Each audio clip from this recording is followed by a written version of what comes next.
साहित्य सरिता में मैं डॉक्टर बबीता जायसवाल एक बार फिर आपसे मुखातिब हूँ एक नई रचना के साथ। आज मैं लेकर के आई हूँ भगवती चरण वर्मा का प्रसिद्ध उपन्यास चित्रलेखा। भगवती चरण वर्मा हिंदी साहित्यकारों में महत्वपूर्ण स्थान रखते हैं। उनकी रचनाएं हिंदी साहित्य की अमूल्य धरोहर हैं। उन्नाव जिले के सफीपुर गांव में 30 अगस्त 1903 को जन्मे भगवती चरण वर्मा की लोकप्रियता काल की सीमा को लांघती रही है। लेखन की यात्रा की शुरुआत भगवती जी ने कविता लेखन से की थी, फिर उपन्यासकार के रूप में बहुत प्रसिद्धि हासिल की। चित्रलेखा उपन्यास उनके द्वारा लिखा गया कालजयी उपन्यास है। इसी उपन्यास के आधार पर भगवती जी उपन्यासकार के रूप में प्रतिष्ठित हो गए थे। इस उपन्यास पर सन 1940 में केदार शर्मा के निर्देशन में एक फिल्म बनाई गई थी जो बहुत अधिक सफल रही थी। यह उपन्यास दिल्ली विश्वविद्यालय के हिंदी ऑनर्स के द्वितीय वर्ष के पाठ्यक्रम में संकलित है। इस वीडियो के माध्यम से मैं छात्राओं तक इस उपन्यास की कथा वस्तु पर चर्चा कर रही हूँ, जिससे ऑनलाइन माध्यम से उन्हें कुछ सुविधा हो सके और साथ ही कुछ निष्कर्षों पर भी बातचीत करूंगी, जिसे आप मूल संवेदना का अंश भी कह सकते हैं। इस उपन्यास को पढ़ना एक जीवन दर्शन को समझने के समान है। यह उपन्यास जितना कल प्रासंगिक था, आज भी उतना ही प्रासंगिक है और आगे आने वाले समय में भी रहेगा। 1934 में राजकमल प्रकाशन से प्रकाशित 200 पन्नों पर उकेरा गया यह कालजयी उपन्यास मनुष्य के हृदय को टटोलता सा दिखाई पड़ता है। मौर्य काल की ऐतिहासिक पृष्ठभूमि को आधार बनाकर कल्पना के आधार पर इस रोचक कृति को बहुत ही प्रभावशाली ढंग से चित्रित किया गया है। चरित्र स्वाभाविक हैं, कथानक में कसाव है, संवाद तीखे हैं और बहस रोचक, और इसका विषय बहुत व्यापक है। इस उपन्यास में कई विचार खंडित भी होते हैं और कई विचार जन्म भी लेते हैं। योगी और भोगी की जीवन यात्रा, या यूं कह लीजिए कि यथार्थ और कल्पना का इस उपन्यास में विहंगम दृश्य है। अलग अलग विचारधाराओं की धुरी पर घूमता हुआ अद्भुत दर्शन है, जो न केवल संपूर्ण साहित्यिक वांग्मय से हमें परिचित कराता है, बल्कि भाषा के प्रति सजग लेखक के सहज वाक्य विन्यास से निर्मित शैली इसके गंभीर विषय को सहज बनाती है। इस उपन्यास को इसकी अद्भुत विशेषताओं के कारण साहित्य की दुनिया का मील का पत्थर माना जाता है। चित्रलेखा उपन्यास पाप और पुण्य की समस्या से जूझता हुआ उपन्यास है। इस उपन्यास की कथा वहां से प्रारंभ होती है जब महाप्रभु रत्नाकर अपने दो शिष्यों श्वेतांक और विशाल देव को यह पता लगाने के लिए कहते हैं कि पाप क्या है और पुण्य किसे कहेंगे। रत्नांबर दोनों शिष्यों से कहता है कि तुम्हें संसार के बीच रहकर पाप और पुण्य की परिभाषा ढूंढनी है। यदि तुम पाप को जानना ही चाहते हो तो तुम्हें संसार में ढूंढना पड़ेगा। जीवन में अनुभव की उतनी ही आवश्यकता होती है जितनी उपासना की। और इस तरह महाप्रभु रत्नांबर अपने दोनों शिष्यों श्वेतांक और विशाल देव को संसार की लहरों की वास्तविक गति में भेजते हैं, जहां एक और है योगी कुमार गिरी, जिसका दावा है कि उसने संसार की समस्त वासनाओं पर विजय पा ली है, और दूसरी तरफ है भोगी बीजगुप्त, जिसके चारों तरफ भोग विलास और संसार का सारा वैभव उल्लास है। तो कहाँ होगा पाप का निवास, यह पता लगाना है इन दोनों शिष्यों को। और रत्नांबर इनको दो व्यक्तियों के पास भेजते हैं और अनुभव के आधार पर इसका पता लगाने के लिए कहते हैं। विषय ही विष है, परंतु विषधर सर्प से लिपटे रहने पर भी चंदन अप्रभावित रहता है। भुजंग भूषण शिव के नीलकंठ हो जाने पर भी उनका अमृत तत्व कम नहीं होता। सांपों की शैया पर विष्णु विश्राम करें या कान्हा बन नाग के फन पर नृत्य करें, मनुष्य का जीवन एक सुगंध की खोज है। कस्तूरी मृग की तरह इस सुगंध की खोज में भटकते रहना मनुष्य की नियति है। श्वेतांक का उस संसार में प्रवेश जहां मादकता और उन्माद का उल्लास और विलास है, और विशाल देव का उस संसार में प्रवेश जहां वासना का दमन, संयम और नियम है। दोनों दो तरह के व्यक्तियों के पास भेजे जाते हैं। एक संयम और नियम के साथ जीवन जी रहे हैं और एक मादकता और उन्माद के साथ जीवन जीने में माहिर हैं। श्वेतांक और विशाल देव नितांत अलग अलग जीवन की अनुभूतियों से गुजरते हैं। विभिन्न परिस्थितियों में धारणाएं भिन्न होंगी या एक पाप की खोज में भटकते दो समानांतर जीवन इस उपन्यास में देखने को मिलेंगे। दिन के बाद रात और रात के बाद दिन, सुख के बाद दुख और दुख के बाद सुख। संसार परिवर्तनशील है और मनुष्य उसी का एक हिस्सा है। तो आखिर कहाँ मिलेगा पाप का निवास? इसी सवाल का जवाब ढूंढते हुए अद्भुत दर्शन से रूबरू करवाती और तर्क और चिंतन पर आधारित यह विलक्षण कहानी है इस उपन्यास के अंदर, जिसका नाम है चित्रलेखा। चित्रलेखा समग्र रूप से संपूर्ण मानव समाज पर एक प्रहार है जिसके दो चेहरे हैं। ये पाप है क्या, ये पुण्य है क्या, रीतों पर धर्म की मोहरें हैं, हर युग में बदलते धर्मों को कैसे आदर्श बनाओगे। चित्रलेखा एक ऐसी असाधारण सुंदर नर्तकी है जिसके सौंदर्य और संयम की चर्चा पाटलिपुत्र के जन समुदाय में हर ओर मौजूद है। इस असाधारण सुंदर नर्तकी का वैश्यावृत्ति स्वीकार न करना ही स्वयं में असाधारण सी बात थी। इसका कारण था जिसका गहरा संबंध उसके बीते हुए जीवन से था। इसी कारण से वो वैश्यावृत्ति स्वीकार नहीं करती है। चित्रलेखा 18 वर्ष की उम्र में विधवा हो चुकी थी, जिसके कारण संयम उसके जीवन की नियति बन गई, परंतु यह अधिक देर तक टिक न पाई। उसके जीवन में प्रेम का प्रवेश हुआ, जिससे उसे पुत्र की प्राप्ति हुई, पर जल्द ही पिता और पुत्र काल के गाल में समा गए। फिर चित्रलेखा को एक नर्तकी के महल में आश्रय मिला, जहां नृत्य और संगीत कला में पारंगत होकर भी चित्रलेखा ने संयम के तेज से जनित कांति को बनाए रखा। कहानी आगे बढ़ी। उसके पश्चात सामंत बीजगुप्त और योगी कुमारगिरी का जीवन में प्रवेश होता है। प्रेम और वासना की अद्वितीय उपमा और सुंदर व्याख्या के साथ पूरा उपन्यास दर्शन का व्याख्यान प्रस्तुत करता है। प्रकृति अपूर्ण है। प्रकृति के अपूर्ण होने के कारण ही मनुष्य ने कृत्रिमता की शरण ली और फिर इस अतार्किक संसार में मनुष्य कहाँ पूर्ण हुआ। अपूर्णता को भरने का भटकाव ही जीवन है, इसलिए मन चंचल है। मनोकामना की न पूर्णता होती है और न ही रिक्तता। हमारे संबंध की भी वैसे ही न कोई संज्ञा है और न ही कोई अंतिम परिणति।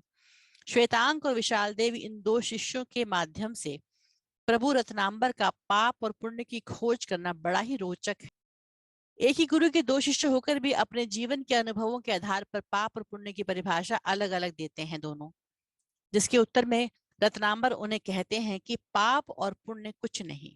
व्यक्ति के जीवन में जिस प्रकार के अनुभव आते हैं, उसको जिस तरह जीवन जीना पड़ता है, उसी के आधार पर वह पाप और पुण्य की परिभाषाएं करता है।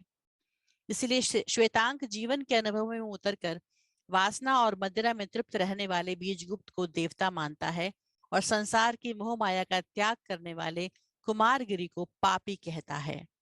और इधर विशाल देव संसार की धारा में बहते हुए बीजगुप्त को पापी और कुमारगिरी को देवता मानता है।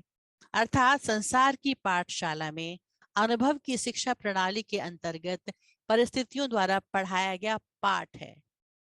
जिस प्रकार से कोई भी निर्णय 100% सही या 100% गलत नहीं होता, उसी प्रकार मनुष्य का व्यक्तित्व भी है। किसी भी व्यक्ति में 100% सारे गुण और किसी व्यक्ति में 100% सारे अवगुण मौजूद हो, ऐसा असंभव है। गुण और अवगुण के दो ध्रुवों पर रखना कोरी मूर्खता है और यही कारण है कि पाप और पुण्य को एक परिभाषा में बांध पाना भी किसी भी युग में असंभव रहा। मनुष्य का व्यक्तित्व परिस्थितियों पर निर्भर करता है। कुछ अंश आनुवांशिक के जरूर माने जा सकते हैं, पर परिस्थितियों का प्रभाव ही व्यक्तित्व निर्माण की मुख्य उपादेयता है। इसी कारण एक ही तथ्य को देखने का हर एक का दृष्टिकोण अलग अलग होता है और जब दृष्टिकोण अलग हो तो पाप पुण्य की दृष्टि भी अलग अलग ही होगी। तो आइए इस उपन्यास को कथा वस्तु के दृष्टिकोण से देखते हैं कि 200 पृष्ठों में लिखा गया ये उपन्यास किस प्रकार से हम संक्षिप्त से रूप में अपनी छात्राओं को समझने के लिए सुलभ कर सकते हैं। तो मैंने कोशिश की है कि इसको संक्षिप्त रूप में इसकी कथा आपको बताऊंगी, जिससे कि आप आसानी से इसकी कथा को समझ करके फिर इसके प्रश्नों पर बातचीत कर सकते हैं। यह उपन्यास, जैसे मैंने कहा, कि पाप और पुण्य की समस्या पर आधारित है। और जो कथा शुरू होती है वहां पर जब महाप्रभु रत्नांबर अपने दो शिष्य श्वेतांग को विशाल देव को ये पता लगाने के लिए कहते हैं कि पाप क्या है और पुण्य किसे कहेंगे। रत्नांबर दोनों से कहता है कि तुम्हें संसार में ढूंढना होगा, जिसके लिए तुम दो लोगों की सहायता के साथ रहोगे। एक है योगी, जिसका नाम कुमारगिरी है, और दूसरा है भोगी, जिसका नाम बीजगुप्त है। तुम दोनों को इनके जीवन स्रोत के साथ ही बहना होगा, जैसे वो जीवन जीते हैं उनके साथ ही रहना होगा और सीखना होगा। महाप्रभु रत्नांबर ने विशाल देव और श्वेतांग के रुचियों को देखते हुए श्वेतांग को बीजगुप्त के पास और विशाल देव को योगी कुमारगिरी के पास भेज दिया। रत्नांबर ने उनके जाने से पहले उनसे कहता है कि हम 1 वर्ष के बाद फिर यही मिलेंगे और जानेंगे कि तुमने क्या सीखा और तुम पाप और पुण्य की परिभाषा हमें क्या बताते हो। अब तुम दोनों जाओ और अपना अनुभव प्राप्त करो, अपने अनुभव से मुझे आके बताना 1 वर्ष के बाद। किंतु ध्यान रहे, इस अनुभव में तुम स्वयं न डूब जाना। रत्नांबर के आदेश के अनुसार श्वेतांग और विशाल देव अपने अपने मार्ग पर चलने को तैयार हो जाते हैं। चलने से पूर्व रत्नांबर उन दोनों को संबोधित करते हुए संक्षेप में बताता है कि कुमारगिरी योगी है। उसका दावा है, अर्थात वो ये मानता है कि उसने संसार के समस्त वासनाओं पर विजय पा ली है। उसे संसार से विरक्ति है, संसार उसका साधन है और स्वर्ग उसका लक्ष्य है। विशाल देव, वही तुम्हारा गुरु होगा और तुम उनकी शिष्य बनकर के उनके साथ रहोगे और जानोगे कि उनका जीवन कैसा है, उससे तुमने क्या सीखा। इसके विपरीत बीजगुप्त भोगी है। उसके हृदय में यौवन की उमंग है और आंखों में मादकता की लाली है। उसकी विशाल अट्टालिकाओं में सारा सुख है। वैभव और उल्लास की तरंगों में वह केली करता है। ऐश्वर्य की उसके पास कमी नहीं है। मनोरंजन ही उसके जीवन का साधन और लक्ष्य भी है। श्वेतांग, उसी बीजगुप्त का तुम्हें सेवक बनना है। महाप्रभु की आज्ञा मानकर दोनों के दोनों शिष्य चल पड़ते हैं अपनी यात्रा पर। चित्रलेखा 18 वर्ष की आयु में विधवा हो गई थी। फिर उसे कृष्ण आदित्य नामक युवक से प्रेम हो गया और वह गर्भवती हो गई, जिससे दोनों का छिपा प्रेम संसार के सामने आ गया। त्याज्य और भर्त्सना ने कृष्णादित्य को आत्महत्या करने पर मजबूर कर दिया था। इसके बाद चित्रलेखा को एक नर्तकी ने आश्रय दिया, जहां उसे एक पुत्र हुआ, जो पैदा होते ही संसार छोड़कर चला गया। चित्रलेखा वही नर्तकी का कार्य करने लगी, पर वह इतनी सुंदर और आकर्षक थी कि पाटलिपुत्र का जन समुदाय उसके कदमों पर लेटा करता था। परंतु उसने अपने संयम के तेज से अपनी कांति को बनाए रखा। एक दिन वह अपने पेशे के अनुसार अपना नृत्य प्रस्तुत कर रही थी। उस समय बीजगुप्त भी उसका नृत्य देखने के लिए आया था। बीजगुप्त पाटलिपुत्र के सुंदर पुरुषों में से एक था। बीजगुप्त सामंत है।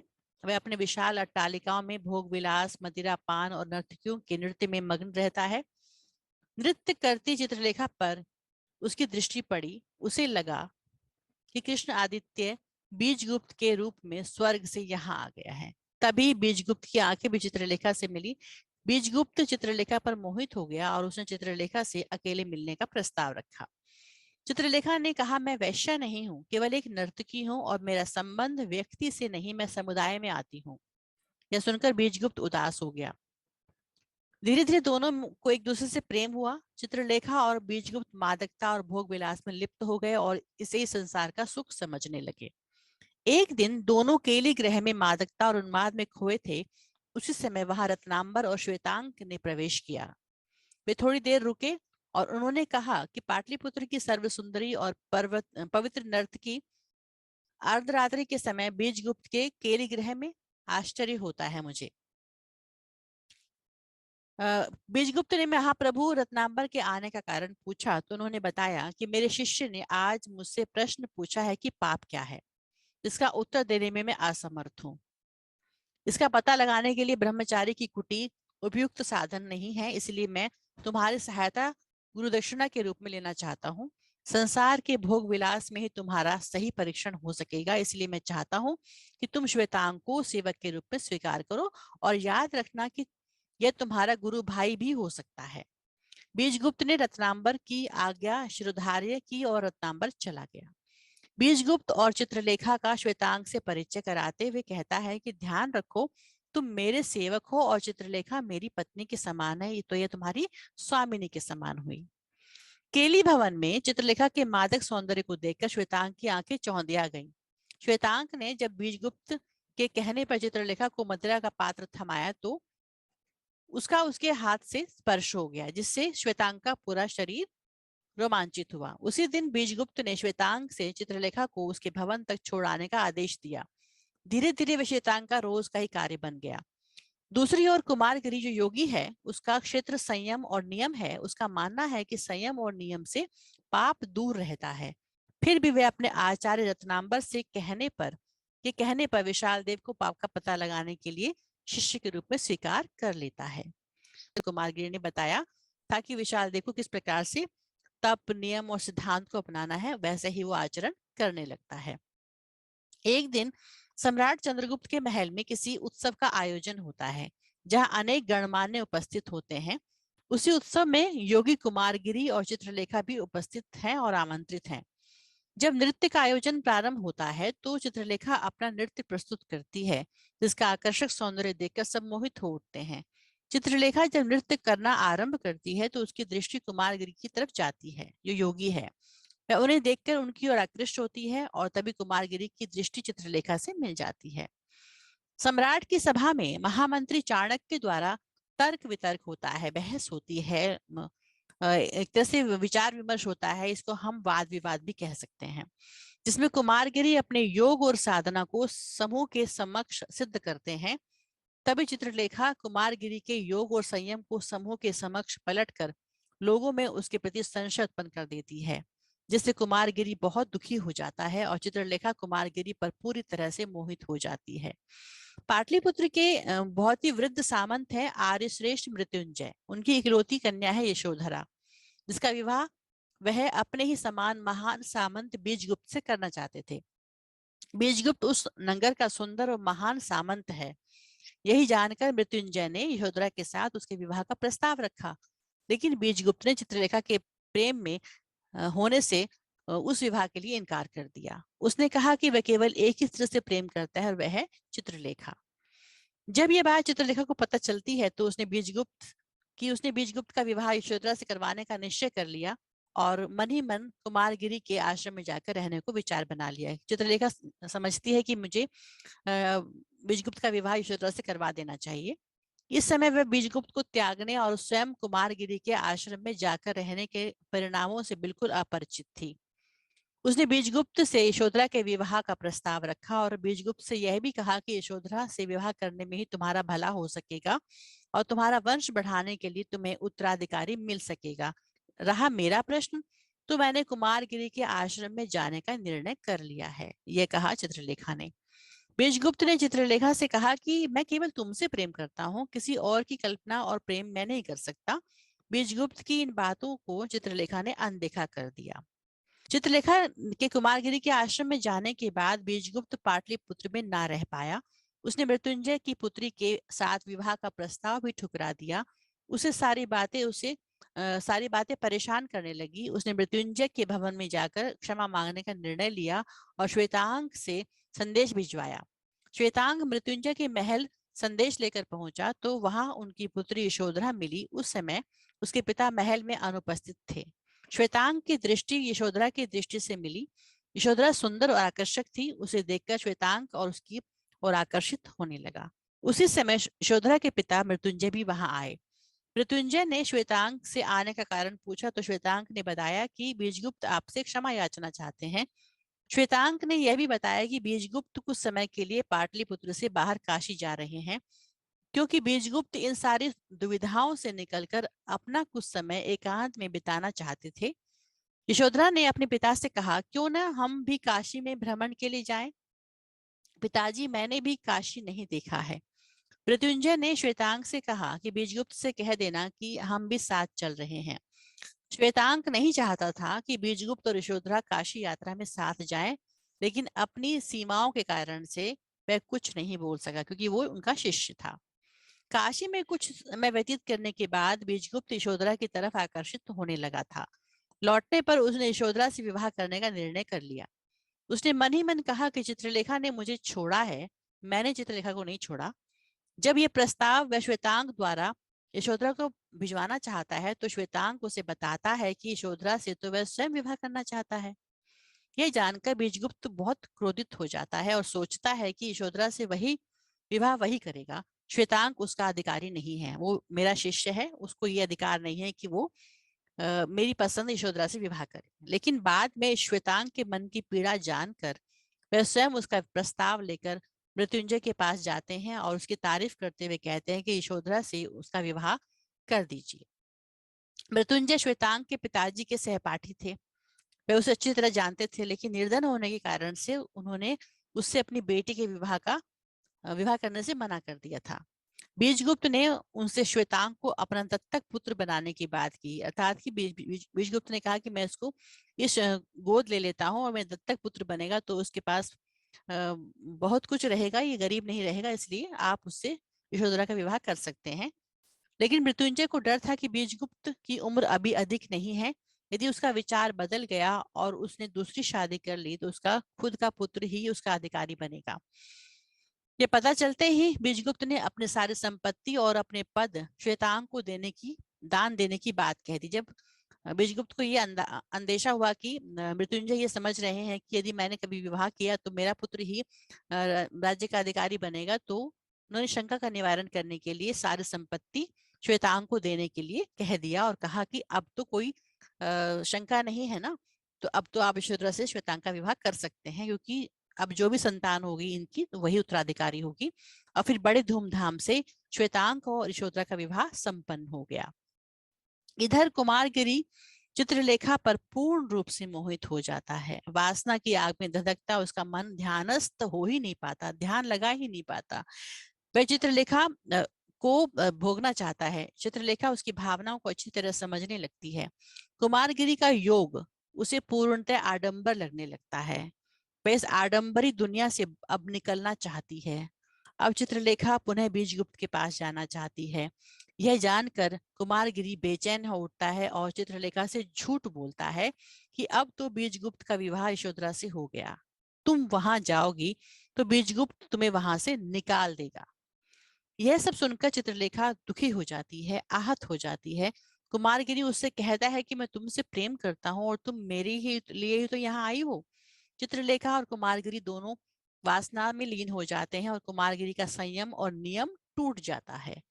चित्रलेखा के मन में बीजगुप्त और यशोधरा के विवाह की बात पर विश्वास नहीं होता।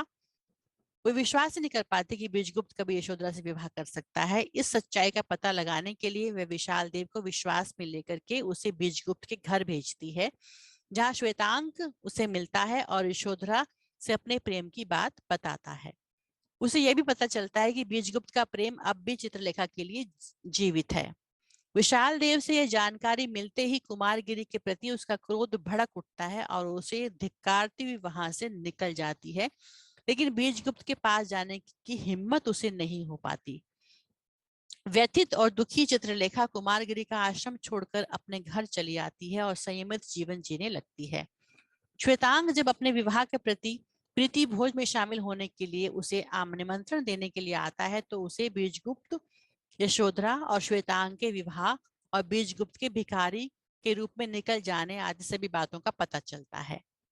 उस समय वह श्वेतांग को शुभकामनाएं देती है, लेकिन प्रीति भोज में शामिल नहीं होती, बल्कि रात्रि में बीजगुप्त से मिलने जाती है। उस समय आधी रात बीत चुकी है। बीजगुप्त राजा से आज्ञा लेकर एक भिखारी के रूप में देश पर्यटन के लिए निकल चुका है। चित्रलेखा उसे रास्ते में मिलती है और अपने भवन पर चलने के लिए निवेदन करती है।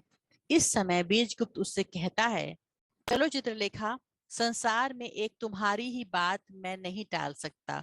मुझे जितना गिराना चाहो गिराओ, पर यह वचन दे दो कि तुम मुझे कल नहीं रोकोगी। भवन जाने पर बीजगुप्त से सभी बातें चित्रलेखा बताती है। अपना दुख बताते हुए वह बीजगुप्त से कहती है कि मैं कुमारगिरी की वासना का साधन बन चुकी थी, इसलिए तुम्हारे पास आना चाहती थी, मुझे क्षमा कर दो। बीजगुप्त हंस पड़ता है और वह चित्रलेखा से कहता है, चित्रलेखा, तुमने बड़ी भूल की, तुमने मुझे समझने में भ्रम किया, तुम मुझसे क्षमा मांगती हो। चित्रलेखा, प्रेम स्वयं एक त्याग है, विस्मृति है, तन्मयता है। प्रेम के प्रांगण में कोई अपराध ही नहीं होता, फिर क्षमा कैसी? फिर भी यदि तुम कहलाना ही चाहती हो तो मैं कह देता हूँ कि मैं तुम्हें क्षमा करता हूँ। बीजगुप्त पुनः जब अपनी यात्रा पर जाने की बात कहता है तो चित्रलेखा अपने धन के साथ रहने का प्रस्ताव स्वीकार करती है। लेकिन बीजगुप्त अब वैभवपूर्ण जीवन ना जीने की बात करता है। उसे अब वैभवपूर्ण जीवन और विलासितापूर्ण जीवन की कोई इच्छा नहीं है। फिर चित्रलेखा भी अपनी सारी धनराशि दान में दे देती है बीजगुप्त को देख करके, और दोनों भिखारी बनकर निकल पड़ते हैं। इस समय दोनों के चेहरे बहुत प्रसन्न हैं। 1 वर्ष बीत जाने के बाद जब रत्नांबर ने अपने शिष्य श्वेतांग से पूछा कि बताओ कुमारगिरी और बीजगुप्त में पापी कौन है, तो श्वेतांग कहता है कि बीजगुप्त त्याग की प्रतिमूर्ति है और देवता है, उसका हृदय विशाल है, जबकि कुमारगिरी पशु है। वह अपने लिए जीवित है, संसार में उसका जीवन व्यर्थ है। वह जीवन के नियमों के प्रतिकूल चल रहा है। अपने सुख के लिए उसने संसार की बाधाओं से मुंह मोड़ लिया। कुमारगिरी पापी है। श्वेतांक यह कहता है रत्नांबर से निष्कर्ष रूप में। रत्नांबर ने यही प्रश्न विशाल देव से भी पूछा। तुमने तो योग की दीक्षा भी ले ली है, तुम योगी हो गए हो, अब तुम बतलाओ कि कुमारगिरी और बीजगुप्त में पापी कौन है। विशाल देव कहता है कि महाप्रभु कुमारगिरी अजित हैं, उन्होंने ममत्व को वशीभूत कर लिया है, उनकी साधना, उनका ज्ञान और उनकी शक्ति पूर्ण है, और बीजगुप्त वासना का दास है, उसका जीवन संसार के घृणित भोग विलास में है, वह पापी है, पाप में संसार का वह मुख्य भाग है। दोनों शिष्यों ने इस प्रकार से अपने अपने अनुभव बताए रत्नांबर को। रत्नांबर ने विभिन्न परिस्थितियों में रह रहे अपने दोनों शिष्यों से अंतिम रूप से इस उपन्यास के अंत में यह कहा कि संसार में पाप कुछ भी नहीं है, वह केवल मनुष्य के दृष्टिकोण की विषमता का दूसरा नाम है। प्रत्येक व्यक्ति एक विशेष प्रकार की मनः प्रवृत्ति लेकर उत्पन्न होता है। प्रत्येक व्यक्ति संसार के रंगमंच पर एक अभिनय करने आता है, अपनी मनः प्रवृत्ति से प्रेरित होकर अपने पाठ को दोहराता है। यही मनुष्य का जीवन है। जो कुछ मनुष्य करता है वह उसके स्वभाव के अनुकूल होता है, और स्वभाव प्राकृतिक है, अपना स्वामी नहीं। वह परिस्थितियों का दास है, विवश है, करता नहीं है, वह केवल साधन है। फिर पुण्य और पाप कैसा? अंत में उन्हें समझाते हुए रत्नांबर कहते हैं कि संसार में इसलिए पाप की परिभाषा नहीं हो सकी और ना हो सकती है।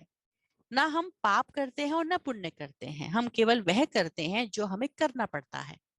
अंत में उठते हुए उन्होंने कहा कि यह मेरा मत है, आपका मानना या ना मानना आपके ऊपर निर्भर है, और दोनों शिष्यों को आशीर्वाद देते हुए वहां से चले जाते हैं। निष्कर्ष यह निकलता है कि वास्तव में चित्रलेखा की कथा वस्तु उसे औपन्यासिक रचना का रूप प्रदान करती है, उसकी अभिव्यक्ति में कवित्व झलकता है। यहाँ हम कर्म और भोग को समानांतर रूप में देख सकते हैं। इस रचना में लेखक एक तरफ कर्म पर जोर देता है तो दूसरी तरफ भोग के प्रति भी आश्वस्त दिखाई पड़ता है।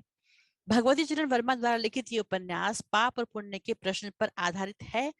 यह मानव जीवन की अच्छाइयों और बुराइयों को देखने के निजी दृष्टिकोण पर आधारित है।